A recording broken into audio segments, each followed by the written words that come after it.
Rawr, rawr.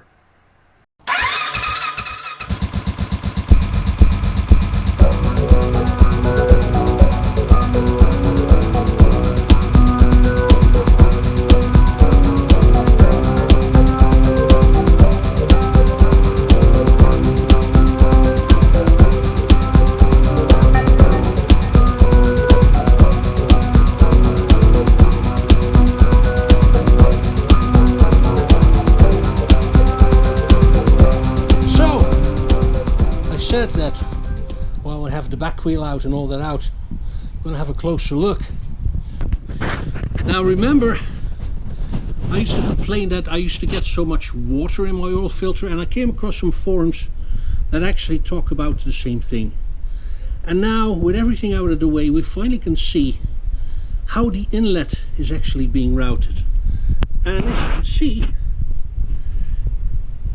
here's the inlet right here, and there is a cutout here in a mudguard, but as you can see, the inlet is actually, it should be going in here, but it's right open right here. Now as I'm removing the air filter itself, we have an opportunity to look in here. And you see, we see this hole here, this tiny little hole. And if I put my hand behind it, can you see my fingers? Yeah? So it is definitely coming in through here, because it's actually grabbing some of its air out of the mudguard. And we can see it if we look at it from this angle. So you can see that the mudguard has room cut out for that air intake to be in there, but it just looks to me that it's tilted too much down. You know, that it need to be more tilted that way. So it is completely covered by that space, and so wash and debris thrown up from the rear wheel can't get into it. So now we have the cover off, we have a better look at the situation here. So it kind of comes away from there, right? And here you see the little gap where it should be pointing out, right? So it would suggest that this needs to be tilted further. Now there is this little rubber lip that seems to fit over one of these two. This is like for your evap control and your inlet for your engine breather. But this would suggest that it basically cannot go any further, but it needs to be tilted. And if I'm looking at the angle, I would almost say that this needs to be at this place. Now I don't think that this piece of rubber here has anything actually to do with keeping it into place, because that's done with this ring here.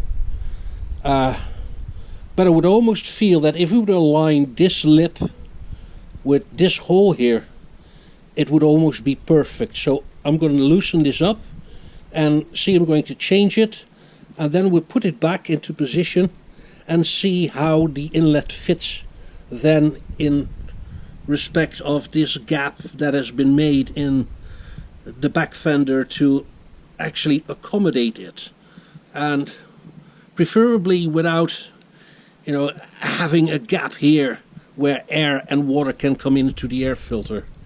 So, but yeah, this is the situation with mine, so you might want to check yours. Right, so I loosened up this fastener here, and I twisted it as far as it almost covers the hole here. I think that is as far as it will go. The lip is not exactly flush on this position, more towards this one bolt here. But basically I pushed it as far up as I can push it without blocking the hole here, so we can reattach the air intake again. And I bet you if we can get this mounted up this way, we're not going to have that gap anymore where water and debris from the mudguard get into it. So let's try a fitting and see if we can sort this thing out. So now I did make one final adjustment on that sleeve, on that intake sleeve, and I did it with just removing the bolts here and just turning it up slightly a little bit, and I kept the intake here in place so I wouldn't have any problems putting the intake in, and it was actually quite easy. But now if we look into the intake sleeve, we do not see daylight. We see maybe a little bit creeping in, but it is a little bit. And if we now look at where the intake sleeve goes in, and now you see it really goes behind that space that was created for it in the rear fender. So no longer are you sucking in the debris and the water that your rear wheel picks up. Now there was, like, I could see a little bit of light coming in. Maybe that's from the front, and if you want to be sure, you can stick some duct tape over here to seal it off completely. I'll leave it up to you. I'll probably give it a good brush and put some duct tape on, and hopefully that will keep my air filter dry in the future.